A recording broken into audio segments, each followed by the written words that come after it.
Hello guys, আসসালামু আলাইকুম। আশা করি সবাই ভালো আছেন।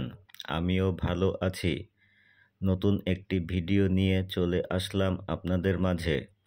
আমরা আজকে একটা ক্যাসেট টাইপ এসি সার্ভিসিং করতে চলে আসলাম। ইনডোর খোলা হচ্ছে। দেখেন আমরা কিভাবে ইনডোরের কভারগুলি খুলছি।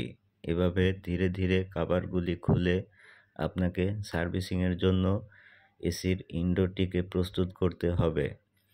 একটু ধৈর্য ধরে ভিডিওটি দেখবেন, তাহলে নতুনরা কিছুটা আইডিয়া পাবেন কিভাবে ক্যাসেট টাইপ এসিগুলিকে সার্ভিসিং করতে হয়।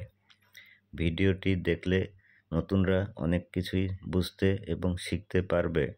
নতুনদের জন্য ভিডিওটি অনেক কাজের হবে। আমরা কভারগুলি খুলে ফেলেছি।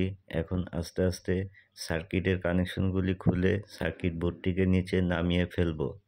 সার্কিট বোর্ডটিকে নিচে নামানো দরকার, কারণ এখানে আমরা এটা ওয়াটার জেট মেশিন দিয়ে পানি দিয়ে পরিষ্কার করব। এই জন্য সার্কিট বোর্ডটিকে খোলা হচ্ছে। সার্কিট বোর্ড খোলার পরে আমরা পুরা ড্রেন ইউনিটটি খুলে ফেলব। এখানে পানির ট্রে আছে ড্রেন ইউনিটের সঙ্গে, এটিও আমরা খুলে নিচে নামিয়ে ফেলব। তারপর আমরা অন্য কাজগুলি করব। ধীরে ধীরে এভাবে দেখুন কিভাবে কাজটা করা হচ্ছে। এভাবে আপনারা সকল কানেকশনগুলি খুলে ফেলবেন। যদি কারো মনে রাখতে সমস্যা হয় কোন কানেকশনটা ওখানে ছিল, তাহলে ছবি তুলে রাখতে পারেন মোবাইল ক্যামেরায়। তাহলে ভুল হওয়ার সম্ভাবনা অনেকটাই কম থাকবে। দেখতে থাকুন, দ্বিতীয় পর্ব আসছে খুব শীঘ্রই।